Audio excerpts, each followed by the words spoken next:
Hi guys, இன்னைக்கு நான் பார்க்க போறது ஒரு வித்தியாசமான படம். அண்ட் இந்த மூவியை நீங்க பார்த்துருக்கிறதுக்கு சான்ஸே இல்லை. அப்படி அது என்ன மாதிரியான மூவினா நான் அதோட ஒன்லைனரா உங்களுக்கு சொல்ல போறது இல்லை. ஏன்னா இந்த படத்தோட ஒன்லைனர் தான் இந்த மொத்த படத்தோட கதையே. அதனால இந்த கதை உங்களுக்கு புரியணும்னா இந்த வீடியோவை ஸ்கிப் பண்ணாம பாருங்க. அண்ட் ஒன்ஸ் அகைன் இது உங்க நேரோ டைம் தமிழ் சேனல். வீடியோ பார்த்துட்டு இருக்கவங்க சப்ஸ்கிரைப் பண்ணலைன்னா மறக்காம சப்ஸ்கிரைப் பண்ணிக்கோங்க. பக்கத்தில் இருக்கிற பெல் ஐக்கானை பிரஸ் பண்ணி இதில் ஆளுங்க எதை செலக்ட் பண்ணுங்க. அப்பதான் நான் போற இந்த மாதிரியான வீடியோஸ்லாம் உங்களுக்கு நோட்டிஃபிகேஷனா வரும். இந்த வீடியோ பிடிச்சிருந்ததுன்னா மறக்காம உங்க ஃப்ரெண்ட்ஸ் அண்ட் ஃபேமிலிக்கு ஷேர் பண்ணுங்க. இந்த வீடியோ பிடிச்சிருந்தா மறக்காம ஒரு லைக்கும் கொடுங்க. படத்தோட ஆரம்பம் 1630s நடக்கிற மாதிரி காட்டுறாங்க. இதோ இவங்க இருக்காங்க இல்லையா, இவங்க பேரு தான் தாமசன். இவங்க தான் நம்ம படத்தோட ஹீரோயின்.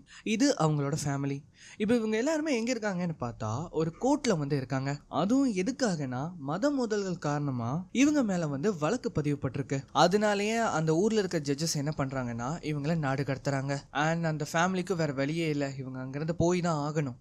அதனால இவங்க என்ன பண்றாங்கன்னா இங்கிலாண்டை விட்டு வெளியேறாங்க. இப்படியே இவங்க கொஞ்சம் தூரம் பகல்னு பார்க்காம அப்படியே பயணம் பண்ணிட்டே இருக்காங்க. கிடைக்கிற இடத்துல எல்லாம் தங்கிட்டு அவங்களால எவ்வளவு தூரம் போக முடியுமோ அவ்வளவு தூரம் போறாங்க. அந்த மாதிரி போகும்போது ஒரு கட்டத்துல இவங்க வர வேண்டிய இடத்துக்கு சேர்றாங்க. அங்க பார்த்தா கண்ணு கெட்டின தூரம் வரைக்கும் அங்க யாருமே இல்ல. அங்க ஒரே காடுகளா தான் இருக்கு. அதனாலே இவங்க என்ன பண்றாங்கன்னா இங்க தங்க ஆரம்பிக்கிறாங்க. அண்ட் வெறும் 1-2 நாட்கள்லயே இவங்க அவங்க தங்கறதுக்கான எல்லா ஏற்பாட்டையும் பண்ணிடுறாங்க. அதுக்கப்புறமா இவங்களுக்கு முதல் தேவை சாப்பாடு. அதுக்கு இவங்க என்ன பண்றாங்கன்னா இவங்க வீட்டு பக்கத்திலே காண விதைக்கிறாங்க. அதை அறுவடை பண்ணி அவங்க அதை சாப்பாட்டுக்கு பயன்படுத்திக்கிறாங்க. அண்ட் இப்படியே கொஞ்ச நாள் போகும்போது ஒரு நாள் தாமசனோட அம்மா அவங்களோட கை குழந்தைய அவகிட்ட கொடுத்து கொஞ்ச நேரம் பாத்துக்கோ அப்படின்னு சொல்லுவாங்க. இவளுமே என்ன பண்ணுவானா அந்த குழந்தைய எடுத்துட்டு பேக்யார்ட்ல போய் அதுக்கு கொஞ்சம் விளையாட்டு காட்டிட்டு இருப்பா. ஒவ்வொரு தடவையும் கண்ணை மூடி அதை பயன்படுத்தும் போது அந்த குழந்தை பயங்கரமா சிரிக்குது. இது நல்லா இருக்கே அப்படின்னு சொல்லி திரும்ப திரும்ப பண்ணும்போது ஒரு கட்டத்துல என்ன ஆகுதுன்னா அவ கண்ணை மூடிட்டு துறக்கும் போது அந்த இடத்துல அந்த குழந்தை இல்ல. இவளுக்கு தூக்கி வாரி போட்டுரும். அந்த சமயத்துல அந்த காடுகளுக்கு நடுவுல ஏதோ போற மாதிரியும் தெரியும். இவளும் போய் பாக்குறா, ஆனா இவளால எதுவுமே முடியல. இந்த சமயத்துல தான் காட்டுறாங்க அந்த குழந்தையோட அழுகுரல் அங்க கேக்குது. என்னன்னு பார்த்தா யாரோ ஒரு பெண்மணி முகத்தை மறைச்சிட்டு அந்த குழந்தைய அங்க இருந்து தூக்கிட்டு போறது நமக்கு தெரியுது. அதுவும் அவங்க காட்டுக்குள்ள ரொம்ப ஆழமான இடத்துக்கு கூட்டிட்டு போறாங்க. அந்த மாதிரி இவங்க ஒரு இடத்துக்கு அந்த குழந்தைய கூட்டிட்டு போன உடனே ஒரு கத்தியை எடுத்து அந்த குழந்தைய அந்த இடத்துல கொலை பண்ணி இந்த இடிக்கிற உருளை இருக்கும் இல்லையா அதுல அந்த குழந்தைய போட்டு அந்த இடத்திலேயே அதை நல்லா இடிச்சு ஒரு பேஸ்ட் மாதிரி பண்ணி அந்த குழந்தையோட பாகத்தை அப்படியே அவன் மேல பூசிக்கிறா. அது மட்டும் இல்லாம அவளோட தொடப்பத்திலேயும் அதை தேய்க்கிறா. அண்ட் சொல்லவே வேண்டாம், இந்த சீன்ல இருந்தே நமக்கு தெரியுது அவ ஒரு சுனியக்காரின்னு. அண்ட் அப்படியே கட் பண்ணா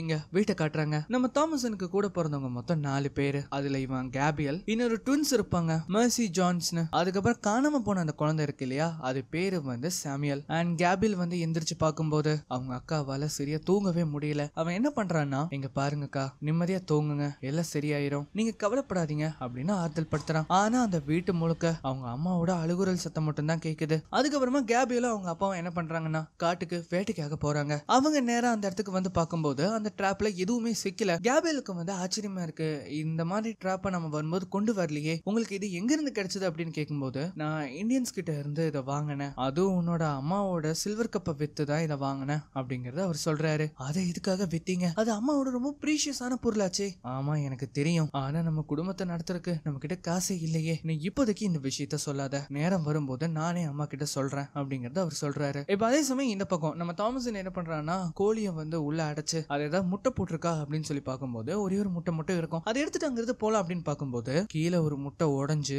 உள்ள இருக்கிற குஞ்சு இறந்த நிலைமையில இருக்கிறத அவ பாக்குறா. சோ இது எல்லாமே தப்பா தான் தெரியுது. இந்த பக்கம் நம்ம பசங்க எதுவும் கிடைக்கல அப்படின்னு கிளம்பி போகும்போது தூரத்துல ஒரு முயலை பாக்குறாங்க. அவங்க அப்பா என்ன பண்றாருன்னா உடனே கன்னை லோட் பண்ணி அதை ஷூட் பண்ணலாம் அப்படின்னு பார்க்கும்போது அதுல இருந்து வந்த தீப்பொறி அவரோட கண்ணை காயப்படுத்திடும். சோ அதனாலேயே அவரால் வலிய தாங்கவே முடியல. அண்ட் அதே சமயம் இந்த பக்கம் நான் சொன்னேன் இல்லையா அந்த ட்வின்ஸ் ஜானஸ் மேசி, இவங்க என்ன பண்றாங்கன்னா இவங்க வீட்டுல ஒரு கருப்பு ஆடு இருக்கும். அந்த ஆட்டை பயங்கரமா துரத்திட்டு இருக்காங்க. அதுக்கும் அந்த ஆட்டுக்கு பேர் பிளாக் பிலிப் அப்படின்னு வச்சிருப்பாங்க. ஒரு கட்டத்துல அந்த ஆடே செம்ம காண்டாயிரும். இந்த சமயத்துல நம்ம பசங்க வேற திரும்ப வந்துருவாங்களா. அவங்க அப்பா என்ன பண்றாருன்னா அதை எப்படியோ புடிச்சு வேக வேகமா அதோட கூட்டுல அதை அடைக்கிறாங்க. இப்ப எப்படி கட் பண்ணா தாமசன் அவங்களோட துணிமணி எல்லாம் துவைச்சிட்டு இருக்கும் போது அந்த இடத்துக்கு கேபிள் வருவான். அவன் ஒரு மாதிரி அப்செட்டா இருக்கிறத பார்த்து அவனுக்கு பக்கத்துல கூப்பிட்டு வச்சு உனக்கு என்ன ஆச்சு, என்ன ப்ராப்ளம், இதனால சோகமா இருக்க அப்படிங்கறத கேக்குறா. அண்ட் இது எல்லாத்துக்குமே காரணம் காணாம போன அந்த குழந்தையால தான். அந்த குழந்தை எப்படி காணாம போச்சுன்னு இவங்க யாருக்கும் தெரியாது. அது இவங்க எல்லாரோட மனசையும் ரொம்பவே பாதிச்சிருக்கும். சில டைம் கேபியலே கேட்பான், ஒருவேளை அந்த குழந்தை சாமுவேல் ஹெல்லுக்கு போயிருச்சோ அதனாலதான் தான் இந்த சின்ன வயசுல அவன் இறந்து போயிட்டானா அப்படிங்கறதெல்லாம் கேட்பான். இவங்க வந்து இப்படி இருக்கும்போது அந்த ட்வின்ஸ்ல ஒரு புள்ள மர்சின்னு ஒருத்தி இருப்பா இல்லையா, அவ வந்து அந்த இடத்துக்கு வருவா. அண்ட் சொல்ல போனா அவளுக்கும் தாமசனுக்கும் ஆகவே ஆகாது. அவ வந்து எப்ப பார்த்தாலும் தாமசனை வம்பிழுத்துக்கிட்டே தான் இருப்பா. இந்த மாதிரி அம்மா கொண்டு பிடிக்கவே பிடிக்காது, இனிமேல் நீ அம்மா கூட எல்லாம் நீ இருக்கவே முடியாது அப்படிங்கிற மாதிரி அவ சொல்லுவா. எங்க பாரு, நீங்க வந்ததே தப்பு, இத போய் நான் அம்மா கிட்ட சொல்லட்டா அப்படின்னு கேட்கும்போது உன்னால எதுவுமே முடியாது. பிளாக் பிலிப் என்கிட்ட என்ன சொன்னா தெரியுமா, உனக்கு என்ன தோணுதோ அதை பண்ணுன்னு சொன்னா. ஆக்சுவலி அந்த பிளாக் பிலிப்ங்கிறது அந்த ஆடு. அது மட்டும் இல்லாம நான் இப்ப அந்த காட்டுக்குள்ள போவேன், அங்க போய் அந்த விச் சாமியில தூக்கிட்டு போறதுக்குள்ள நான் காப்பாத்திட்டு வருவேன் அப்படின்னு சொல்லும்போது அது வந்து ஒரு வூல்ஃப் அப்படின்னு கேபில் சொல்றான். அதாவது இந்த மாதிரி ஒரு நரிதான் வந்து சாமியில தூக்கிட்டு போயிருச்சு அப்படின்னு அவன் சொல்றான். அந்த சமயத்துல தாமசன் வேணும்னே, ஆமா நீ சொல்றது உண்மைதான், சாமியில தூக்கிட்டு போனது ஒரு விச் தான், அதுவும் அந்த சூனியக்காரி வேற யாரும் இல்ல, நான் தான் அப்படிங்கறத அவன் சொல்றா. தாமசன் எதுக்காக இப்படி தேவையில்லாததெல்லாம் சொல்ற அப்படின்னு கேபில் கேட்கும் போது, ஆனா தாமசன் வந்து விடுற மாதிரியே தெரியல. நான் தான் அந்த சூனியக்காரி, இப்போ உன்னால என்ன பண்ண முடியும், நான் அந்த டெவிலோட புக்ல சைன் பண்ணிருக்கேன், இதுக்கு மேல ஒரு சூனியக்காரி என்ன பண்ணணும், சாமியில நான் தான் கடத்தினேன், என்னோட மாஸ்டர் கிட்ட நான் கொடுத்துட்டேன், இப்போ என்னால நினைச்சா உன்னையும் கொண்டு போய் என்னோட மாஸ்டர் கிட்ட கொடுக்க முடியும், இத பத்தி ஒரு வார்த்தை நீ அம்மா அப்பா கிட்ட சொன்னீங்கன்னா நான் சொன்னதை உண்மையிலேயே நடத்தி காட்டிடுவேன் அப்படின்னு வந்து பயன்படுத்தும் போது அந்த புள்ளையும் இல்ல சொல்ல மாட்டேன் அப்படின்னு சொல்லி பயந்து ஓடி போகுது. இப்ப அப்படியே கட் பண்ணா ராத்திரி ஆகுது. இது வந்து சாப்பிடறதுக்கான நேரம். எல்லாருமே டைனிங் டேபிள் உட்கார்ந்து கடவுள் கிட்ட பிரார்த்தனை பண்ணிட்டு சாப்பிடலாம் அப்படின்னு வரும்போது அவங்க அம்மா அப்பதான் கேக்குறாங்க, ஷெல்ஃப்ல வந்து சில்வர் கப் இருந்ததே அது எங்க தாமசன், நீ அதை பார்த்தே அப்படின்னு கேட்கும்போது, இல்ல நான் பார்க்கல, இல்ல உன்னை தவிர வேற யாரு கிச்சனுக்குள்ள போக முடியும், இங்க பாருங்க அம்மா நான் அதை தொட கூட கிடையாது, எனக்கு அதை பத்தி தெரியாது அப்படிங்கறத அவ சொல்றா. ஆனா அவங்க அம்மா தாமசனையே தான் பாயிண்ட் அவுட் பண்ணி கேட்டுட்டு இருக்காங்க. நமக்கு நல்லாவே தெரியும் அந்த சில்வர் கப் யாருக்கிட்ட இருக்கு, அது எங்க போச்சுன்னு. அவங்க அப்பா வந்து பாக்குறாரு, என்ன சொல்றதுனே தெரியாம ஒரு மாதிரி மென்ன முழுங்குறாரு. அவரோட பொண்ணையும் காப்பாத்தணும், அதே சமயம் அவரும் அதுல இருந்து தப்பிக்கணும். அதனாலே அவர் என்ன சொல்றாருன்னா, சரி விடு, அவதான் தொடலங்கிறாருல, இதை விட வேண்டியது தானே, நாளைக்கு நம்ம அதை தேடிக்கலாம் அப்படின்னு சொல்லி மழுப்புறாரு. அந்த சமயத்துல நீ எல்லாம் கூடயே அடைச்சியா, ஆடுங்கள் எல்லாம் இருக்கிற இடத்த நீ மூடிட்டு வந்தியா அப்படின்னு கேட்கும்போது, இல்ல நான் மறந்துட்டேன் அப்படின்னு சொல்றான். இதை கேட்ட உடனே சரி போ அதை போய் மூடிட்டு வா அப்படின்னு சொல்லும்போது தாமசன் என்ன பண்றானா, விளக்கை எடுத்துட்டு அந்த டோரை வந்து க்ளோஸ் பண்ணலாம் அப்படின்னு போறா. அங்க போய் பார்க்கும்போது அவளுக்கு இன்னொரு அதிர்ச்சி காத்துட்டு இருக்கு. என்னன்னு பார்த்தா அந்த ஆடுங்களுக்கு நடுவுல ஒரு முயல் இருக்கு. இது எந்த முயல்னு தெரியுதா, அப்பாவும் புள்ளையும் ஒரு முயலை வேட்டையாடலாம் ட்ரை பண்ணிருப்பாங்களே, அந்த முயல் தான் இது. இப்ப அதுக்கப்புறமா ராத்திரி ஆகுது, எல்லாருமே தூங்க வேண்டிய நேரம். இவங்க ரெண்டு பேருமே ரொம்ப மன உளைச்சலுக்கு ஆளாயிருக்காங்க. நம்ம தாமசனோட அம்மா என்ன சொல்றாங்கன்னா, எனக்கு என்னமோ நம்ம திரும்ப இங்கிலாந்து போறது நல்லதுன்னு தோணுது, ஏன்னா நம்ம வீட்டுல வயசுக்கு வந்து ஒரு பொண்ணு இருக்கா, அவ இன்னொரு வீட்டுல போய் வாழ வேண்டியவ, அவ இங்கே எவ்வளவு காலம் இருக்க முடியும், அது மட்டும் இல்லாம கேபில் அவனுக்கு கத்து தர வேண்டியது நிறைய இருக்கு, அவனால இங்க இருந்து எதையுமே கத்துக்க முடியாது, நம்ம இதுக்கு எல்லாத்துக்கும் ஒரே வழி இங்கிலாந்துக்கு நம்ம போயாகணும், ஆனா அங்க இருந்து தான் நம்மள நாடு கடத்திட்டாங்களே, இப்ப எப்படி நம்மளால போக முடியும், நீங்க பரவாயில்ல அங்க இருக்கிற ஏதோ ஒரு குடும்பத்துக்கிட்ட சம்பந்தம் பேசுங்க, கண்டிப்பா தாமசனை யாராரு எடுத்துப்பாங்க. சோ இந்த மாதிரி எல்லாம் அவங்க வைஃப் வந்து சும்மா நச்சரிச்சிட்டு இருக்கும் போது அவங்க ஹஸ்பண்ட் இருக்காரு இல்லையா, அவர் என்ன சொல்றாருன்னா, சரி நான் நாளைக்கு காலையில தாமசனை கூட்டிட்டு போறேன், அங்க இருக்கிற ஏதாவது ஒரு ஃபேமிலி கிட்ட அவளை ஒப்படைச்சிட்டு நான் வரேன் அப்படின்னு சொல்லும்போது இது எல்லாத்தையுமே நம்ம பசங்க தூங்காம இருந்த கேட்டுக்கிட்டு இருக்காங்க. இப்ப அப்படியே கட் பண்ணா அடுத்த நாள் காலையில விடிய கால நேரத்திலேயே கேபியல் என்ன பண்றான்னா சாப்பாடு எடுத்துட்டு போய் குதிரை கொடுத்துட்டு இருக்கான். அந்த சமயத்துல தாமசனும் அந்த இடத்துக்கு வருவாங்க. அவ வந்து கேக்குறான், எதுக்காக இந்நேரத்துக்கு எந்திரிச்சு இந்த குதிரைக்கு வந்து சாப்பாடு கொடுக்குற, நீ எங்கேயா போறியா என்ன அப்படின்னு கேட்கும்போது, நான் நேற்று ராத்திரி எல்லாமே கேட்டேன், நீ எனக்கு ப்ராமிஸ் பண்ணி கொடு, நீ அந்த மாதிரி எங்களை விட்டு எங்கேயும் போக மாட்டேன்னு, இப்ப நமக்கு வந்து சாப்பாடு தானே பிரச்சனை, நான் இப்ப போறேன், மத்தியானத்துக்குள்ள திரும்ப வருவேன், கையில சாப்பாடோட வருவேன் அப்படின்னு அவன் சொல்றான். இதை கேட்ட உடனே தாமசன் என்ன சொல்றான்னா, சரி நானும் வரேன், இல்ல வேண்டாம், இல்ல நானும் வரேன், இல்ல வேண்டாம் சொல்றத கேளு, நீ என்னையும் கூட கூட்டிட்டு போலேன்னா நான் இதை பத்தி அம்மா அப்பா கிட்ட சொல்லிடுவேன் அப்படின்னு சொல்லும்போது அவனும் வேற வழி இல்லாம தாமசனை கூட்டிட்டு அங்க போறான். இவங்க வந்து ஆரம்பத்துல ஒரு ட்ராப் ஒன்று வச்சிருப்பாங்க இல்லையா, அந்த ட்ராப்பை போய் பார்க்கும்போது அதுல ஒரு முயல் வந்து சிக்கி இருக்கும். அதை எடுத்துட்டு அவங்க என்ன பண்றாங்கன்னா வீட்டுக்கு திரும்புறாங்க. அந்த மாதிரி இவங்க வந்து போயிட்டு இருக்கும் போது இவங்க கூட ஒரு நாயுமே வரும். அந்த நாய் வந்து ஒரு இடத்த பார்த்து குறைச்சுக்கிட்டே இருக்கும். என்னன்னு பார்த்தா அந்த இடத்துல அதே முயல் அங்க இருக்கு. இதை பார்த்த உடனே அந்த நாய் மட்டும் இல்ல, அந்த குதிரையும் பயங்கரமா அலற ஆரம்பிக்குது.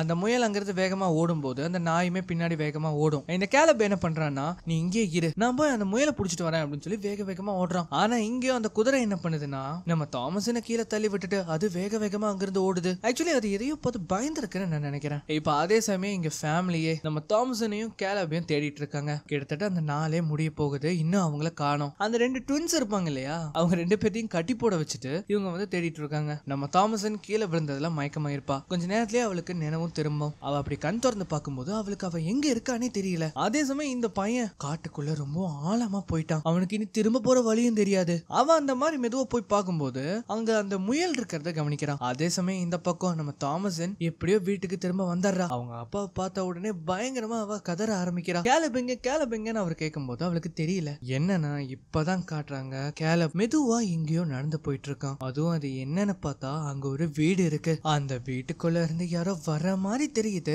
அப்படியே கட் பண்றாங்க. இப்ப அதுக்கப்புறமா ராத்திரி நேரத்துல அங்க ரொம்ப மழையா வேற இருக்கு.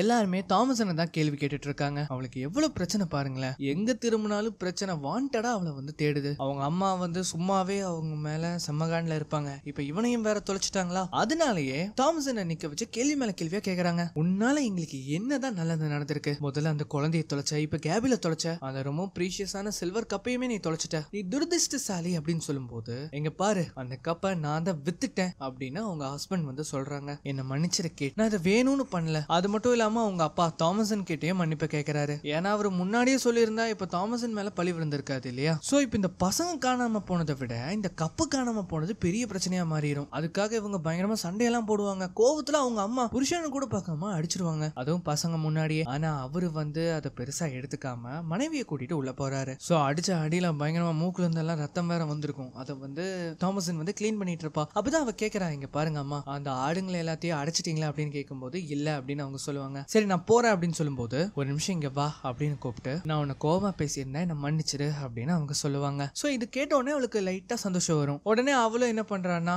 ஆடுங்களை எல்லாம் உள்ள ஏத்தி கொஞ்ச நேரம் அதுங்க கூட இருந்துட்டு இருக்கும் போது வெளியில யாரோ வர்ற மாதிரி சத்தம் கேக்குது. அத பார்த்த உடனே அவளுக்கு தூக்கி வாரி போட்டுரும். என்னன்னு பார்த்தா வெளியில நிக்கிறதோ கேலப், அதுவும் உடம்புல ஒட்டு துணி இல்லாம இருக்கான். இத பார்த்த உடனே வேக வேகமா போய் அவனை வந்து பிடிக்கிறாங்க. அவனால சுத்தமா முடியல. உடனே அவன் என்ன பண்றான்னா அவங்க அப்பா அம்மாக்கு கூப்பிடுறா. சோ பையனை வந்து உள்ள கூட்டிட்டு வந்து அவங்க வந்து வைத்தியம் பார்க்க ஆரம்பிக்கிறாங்க. இதை எல்லாத்தையும் அவங்க அப்பா பார்த்துட்டு என்ன பண்றதுன்னே தெரியாம ஒரு மாதிரி பித்து பிடிச்ச மாதிரி நின்னுட்டு இருக்காரு. இப்ப அப்படியே கட் பண்ணா அடுத்த நாள் காலையில இந்த ட்வின்ஸ் இருக்குங்க இல்லையா, அதுங்க என்ன பண்ணுதுன்னா அந்த கருப்பு ஆடு கூட பேசிட்டு இருக்கிற மாதிரி நமக்கு காட்டுறாங்க. அதுங்க பேசிட்டு என்ன சொல்லுதுன்னா, இந்த தாமசன் தானே விச்சு, அவ தானே கேபில இந்த மாதிரி மாத்தனா அப்படின்னு சொல்லும்போது, என்ன ஆச்சு, யார் சொல்லி இப்படி எல்லாம் பேசுற அப்படின்னு சொல்லும்போது, இந்த ஆடு தான் சொல்லுச்சு அப்படின்னு அவ சொல்றா. எங்க பாரு, நான் யாரையுமே இது வரைக்கும் ஹர்ட் பண்ணதே கிடையாது. ஆனா நீ என்ன அடிச்சிருக்கியே, அது அன்னைக்கு கோவப்பட்டு அடிச்சிட்டேன், அதெல்லாம பெருசா எடுத்துப்ப. அம்மாவும் அப்பாவும் ஒரு நாள் இல்ல ஒரு நாள் இதை கண்டுபிடிப்பாங்க, என்னத்த நீ ஒரு சூனியக்காரின்னு. சோ இந்த மாதிரி சொல்லும்போது தாம்சன் வந்து பயங்கரமா கோவப்படுவா. அவ என்ன பண்றானா அந்த ஆட்டோட மடியை பிடிச்சு பால் கறக்கலாம் அப்படின்னு பார்க்கும்போது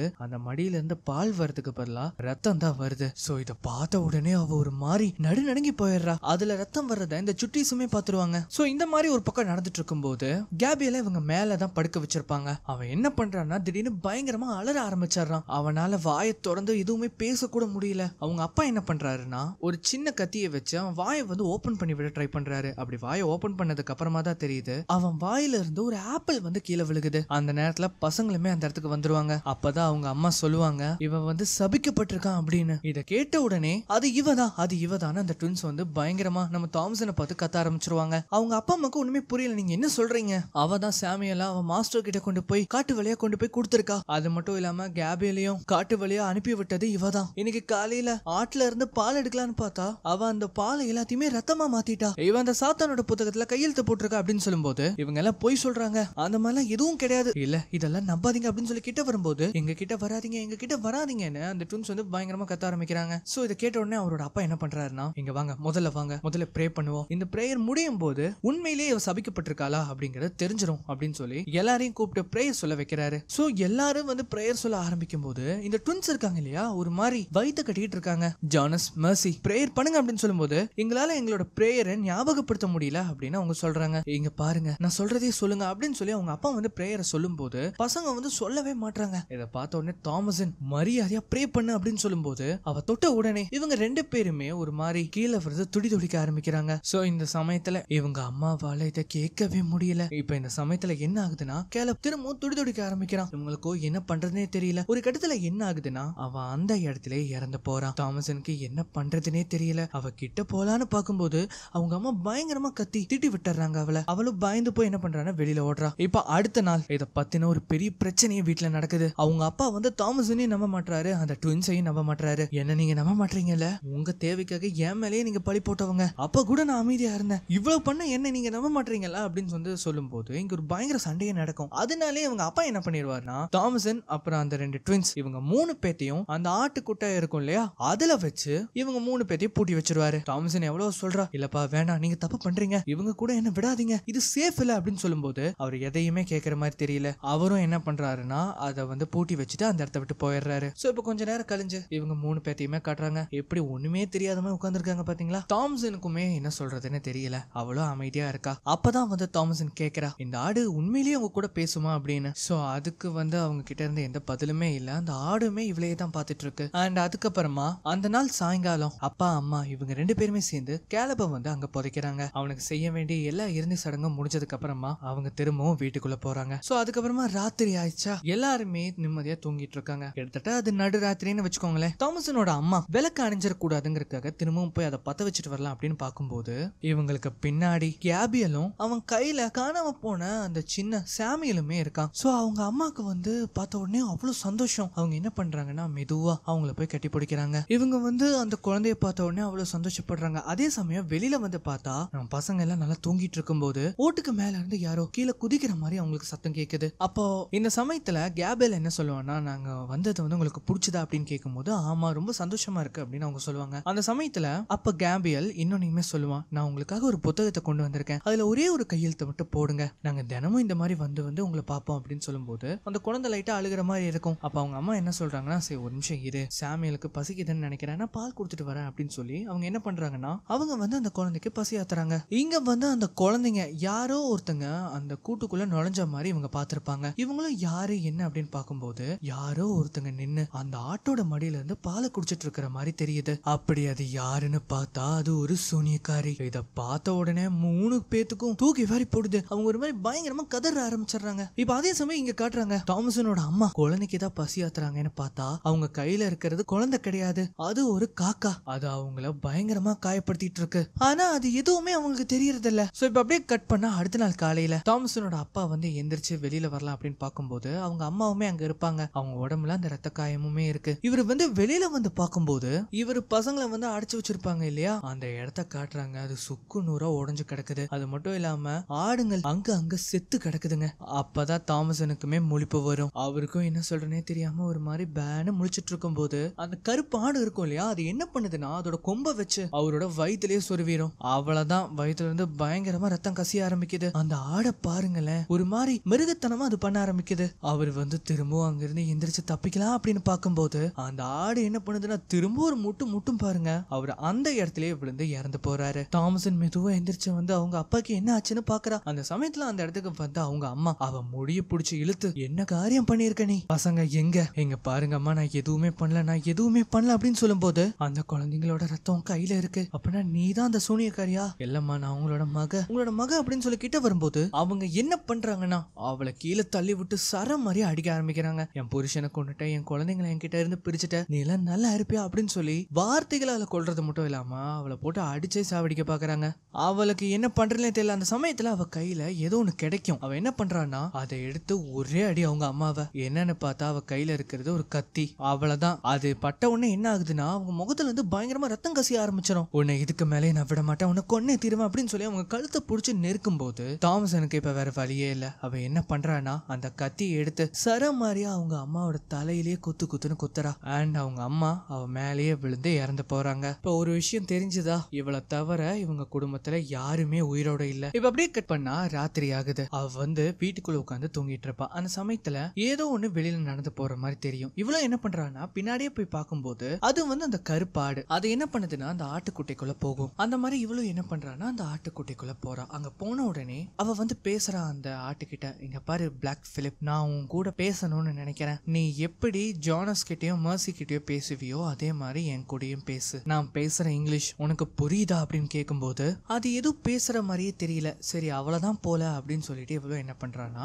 அங்கிருந்து கிளம்பலாம் அப்படின்னு பாக்குறா. அந்த மாதிரி அவ திரும்பும்போது உனக்கு என்ன வேணும் அப்படின்னு அந்த ஆடு கேக்குது. உன்னால என்ன தர முடியும்னு இவ்வளவுமே கேக்குறா. உனக்கு வாழ்க்கைய ரொம்பவும் அருமையா சுவையா வாழணும்னு ஆசைப்படுறியா? ஆமா. இந்த உலகத்தை நீ பார்க்க ஆசைப்படுறியா? ஆமா. அப்படின்னா உனக்கு கீழே இருக்க பாத்தியா ஒரு புத்தகம், அது தெரியுதா அப்படின்னு சொல்லும்போது ஆடா இருந்தது இல்லையா, அது வந்து இப்போ ஒரு மனுஷனா மாறுற மாதிரி நமக்கு காட்டுறாங்க. அந்த சமயத்துல அவன் என்ன சொல்றான்னா, நீ போட்டிருக்கிற அந்த ஷிஃப்ட ரிமூவ் பண்ணு அப்படின்னு அவன் சொல்றான். என்னால அதுல நேம் எழுத முடியாதுன்னு நினைக்கிறேன் அப்படின்னு சொல்லும்போது உனக்கு நான் உதவி பண்றேன் அப்படின்னு அந்த ஆளுமே சொல்றான். அந்த மாதிரி சொல்லி முடிச்ச அடுத்த செகண்டே அவ வந்து அங்கிருந்து நேரம் அந்த காட்டுக்குள்ள போற மாதிரி தெரியுது. பின்னாடி அந்த ஆடுமே வருது. சோ இப்படியே அந்த காட்டுக்குள்ள நடந்து போயிட்டே இருக்கா. அவளும் நடக்கிறா. அந்த பாதை இன்னும் போயிட்டே இருக்கு. ஒரு கட்டத்துல இவ்வளவு மாதிரி இருக்கிறவங்க அங்க நிறைய பேர் நெருப்ப மூட்டி ஏதோ பூஜை பூஜை பண்ற மாதிரி தெரியுது. அந்த இடத்துக்கு வந்து பார்க்கும்போது அவங்க எல்லாருமே அப்படியே வானத்துல பறக்க ஆரம்பிக்கிறாங்க. ஒரு கட்டத்துல என்ன ஆகுதுன்னா இவளும் அப்படியே பறக்க ஆரம்பிக்கிறா. சோ அந்த மாதிரி